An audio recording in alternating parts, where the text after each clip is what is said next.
안녕하세요. 와씨 영상 뉴스레터입니다. 2025년 6월 17일 주요 뉴스입니다.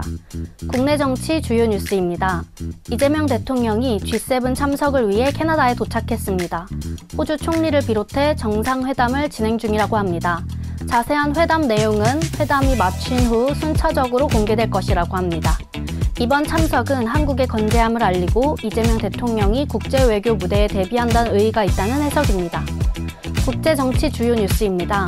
G7이 시작되었고 트럼프 대통령과 나머지 6명 정상들의 마찰이 우려된다는 기사들이 많이 있습니다. 특히 트럼프 대통령은 러시아를 다시 포함시킨 G8에 대한 지지 의사를 표명하였고 7년 전 파행을 연상시킬 만한 긴장감도 있었다고 합니다. 17일 오전 중동 사태로 인해 트럼프 대통령은 G7 일정을 단축해 만찬 후 귀국한다고 하여 이재명 대통령과의 한미회담은 이로 인해 사실상 어려울 것으로 보입니다. 국내 경제 주요 뉴스입니다. 중동 긴장이 커지면서 환율이 오를 수 있다는 전망이 있다고 합니다. 예측 가능한 동향입니다. 다만 코스피와 유가는 중동 리스크 영향을 적절히 흡수하며 충동의 직격탄을 맞는 것으로 보이지는 않는다는 해석도 있습니다. 개인과 기관의 매수로 인해 2940선을 회복했다고 합니다.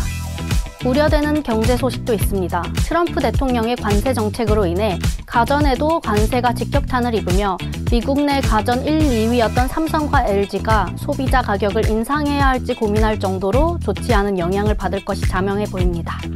그러나 삼성전자의 경우 수익성이 나쁘기 때문에 관세 부담을 회사가 흡수하거나 소비자에게 과도한 부담을 지우는 것 모두 난감한 상황이므로 여러 시나리오를 검토 중이라고 합니다. 애플페이가 티머니를 통해 국내의 교통카드 서비스를 지원합니다. 국제경제 주요 뉴스입니다. 국제적으로 중동 사태의 영향으로 광산주가 호가이고 나머지는 불안한 모습입니다. 글로벌 전기차 시장에서 중국 배터리를 채택하는 완성차 업체가 꾸준히 늘면서 국내 배터리 업체들의 입지가 더 좁아지고 있습니다. 중국 시장까지 포함하면 중국 배터리의 글로벌 시장 점유율은 국내 배터리 3사의 점유율을 모두 합한 수치의 2배 수준이라고 합니다. 중국은 2030년부터 이른바 꿈의 배터리로 부르는 전고체 배터리 양산체제를 갖춘다는 로드맵도 공개하였기 때문에 국내 배터리 산업에 대한 지원이 반드시 필요한 시점이 아닌가 싶습니다. 국내 사회 주요 뉴스입니다. 노동시장에서 세대가 역전되었습니다. 노인의 경제활동 참가율이 청년과 같아졌습니다. 60대 이상과 청년층이 노동시장에서 거의 동일한 비율로 활동 중이라는 것이 많은 것을 시사하기 때문에 주목할 만한 기사라고 생각했습니다. 전국민 민생회복지원금을 소득 계층별로 차등 지원하는 방안이 비중 있게 검토되고 있는 것으로 알려졌습니다.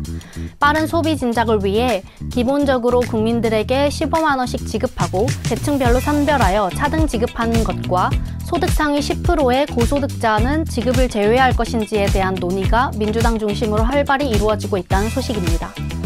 국내 문화 주요 뉴스입니다. 티빙과 웨이브가 합병하여 두 OTT를 요금제 하나로 동시 시청할 수 있는 더블 이용권이 16일 출시했습니다. 월 9,500원에서 19,500원 사이로 구성되어 있습니다. 국내 스포츠 주요 뉴스입니다. 한화의 외국인 타자였던 에스테반 플로리얼이 손등 부상으로 인해 최소 6주 이상 경기가 불가능하여 대체 외국인 타자를 영입할 수 있는 기회가 한화에게 생겼습니다. 잘 활용한다면 평이 매일 갈렸던 플로리얼 선수를 아예 퇴출시키는 리스크를 감당하지 않고도 대체자를 알아볼 수 있는 공식적인 기회가 생겼습니다.